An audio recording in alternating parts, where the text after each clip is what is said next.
The wedding of Meghana's close friend Trisha, the only daughter of Roshini, was to take place in Mysore. Trisha collected all the numbers of all the friends and made a WhatsApp group to bring them together. After so many years, they got to know each other. They were all busy housewives, but remembering the fun of their college days, they had become like the young men and women of those days. Trisha named the group Happiness. Whenever they got a chance, everyone would send funny and laugh inducing messages to that group. Trisha's message in it was, everyone get ready to come to the wedding. Think of this wedding ceremony as a reunion and come and have fun. Now I know only about these people. I will find the rest on Facebook. I am waiting for everyone. Trisha, who was always cheerful and a brilliant student, had done a good job by uniting everyone. Meghana, who lived in Bengaluru, had talked to Trisha many times, but now Meghana was in a dilemma. She wanted to go to Roshni's wedding and meet all her friends. Her husband Arvind and daughter Divya happily agreed. Go, enjoy yourself with your friends. If we come, it will be like throwing a stone at your happiness, said Arvind. Meghana smiled. I won't get any leave either. I have a new job. You must go, said Divya. Arvind had a sales closing, but Meghana couldn't express her sorrow and pain in front of anyone. Sharat's name was also in the happiness group. Meghana's mind was going crazy as soon as she saw that name. A volcano of anger was erupting. Meghana had told Arvind and Divya about the happiness group. Divya had already said about it, Amma, you don't seem to be happy at all about the happiness group. After joining that group, you seem even more sad and depressed. Meghana pretended to laugh and dismissed her by saying that's your delusion. But it was the truth. She was not going to leave the group because of her other friends. Sharat's existence was beyond her tolerance. The incident that had happened earlier was making Meghana's mental wound even more painful. Because of this, she was still struggling with guilt. Her mind kept telling her that she had cheated on a truly loving husband like Arvind. She had never been able to tell Arvind that Sharat had raped her a few months before the wedding. Sharat was her classmate, her good friend, her childhood friend. She had a lot of trust in him. When Meghana's marriage to Arvind was decided, all her friends were very happy. Arvind was from Bengaluru. Sharat lived a little far from Meghana's house.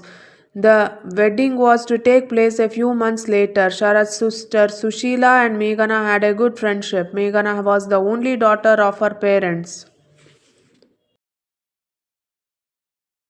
Whenever Meghana wanted to go shopping, Sushila would accompany her. After the engagement, Meghana had gone to Sushila's house to meet her for some work. There were no mobile phones then, so Meghana went into Sharat's house as usual and sat in the drawing room. Sharat, where is Akka? Meghana asked. You sit down, she will be back in a moment, Sharat said. Auntie and uncle, have they gone out? Okay then, I will come back later, Meghana said, standing up. Then Sharat came near her and said, sit down, am I not here? He said.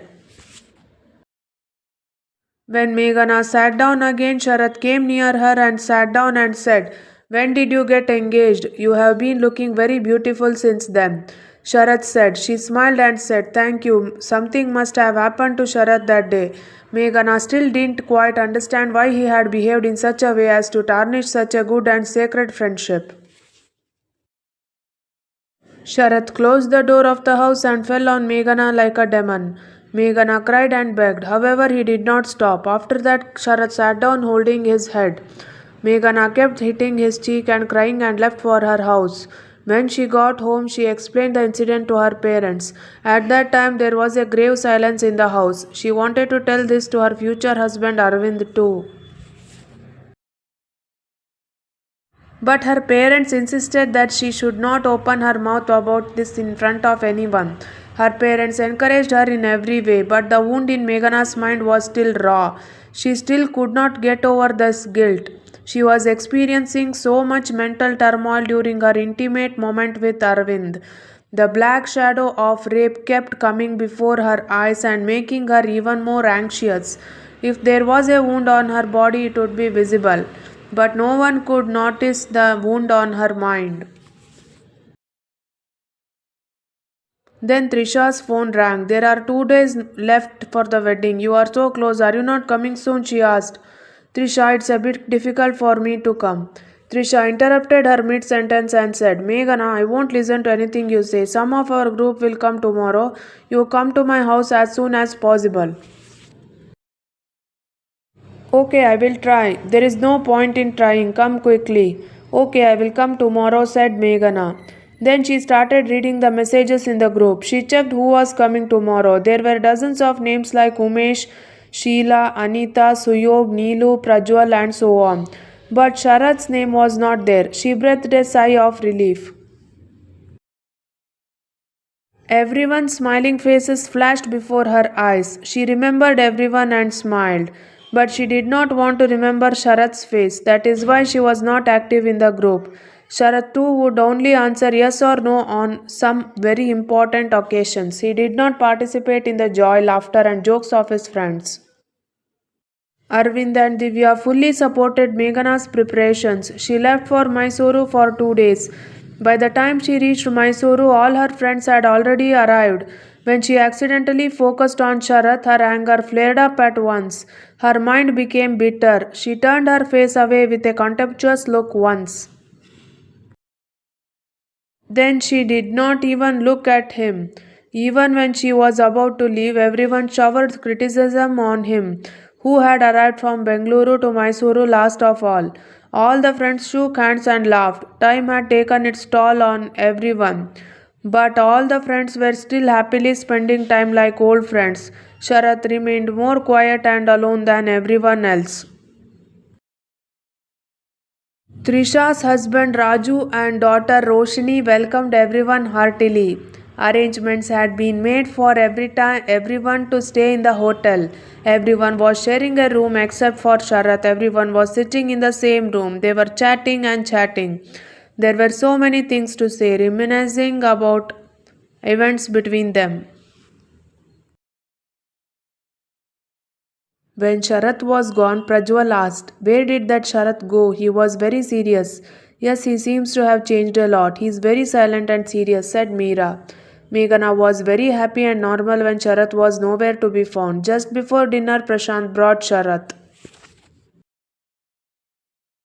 Where did you disappear to? Sit here with everyone, asked his friends. Sharath laughed as if he did not want to and sat with everyone. Seeing him sitting so seriously, many people started asking him various questions. Meanwhile, Meghana said, I have just come, and walked out of there. She went straight to the terrace and started breathing in the fresh air. Just then she heard a sound from behind and looked back, and was shocked to see Sharath there. A strong wave of anger and hatred surged in her heart. When she was ready to leave without saying anything, Sharath stopped her and said, Meghana, please forgive me. Hearing the trembling voice that came out of Sharath's sorrowful voice, Meghana stood still.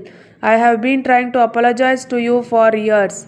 My mistakes are not letting me be at peace. I did not inform you about my coming even in the happiness group. I thought that you should not be able to come because of me. Please listen to my words today, Sharath said in a very serious, humble voice. Meghana stood in shock holding the railing. Only one or two people were walking around talking on the phone. Sharath's face was filled with regret and sadness. His eyes were filled with tears. Sharath continued, I made a big mistake. Then I behaved like a monster like that. I reached the lowest level in a moment. I lost a good friend like you. I could never be happy because of you. Till now, your tears, crying, your anguish, your pain are burning me in the flames of fire every moment. When I got married for the first time, this guilt chose me so much that I could not even lead a normal life. So that marriage ended in divorce. I got married again due to pressure from my family. The same guilt was overwhelming me with my second wife. The misdeeds I did with you always made me lose sleep. I suffered a lot for this mistake. This guilt did not allow my family to be together for the second time. She also divorced me and left. My parents passed away. My sister is in abroad. I am alone now. I did wrong. I have suffered enough punishment for it. Forgive me now. I have been burning in the fire of regret for years and years. He said, tears streaming down his face. He looked up and saw Meghana standing there in surprise, then turned to leave. She was shocked to see Sharath walking away as if he were tired. Does a man have such a sense of guilt? Does any man commit a crime and suffer moment by moment after moment?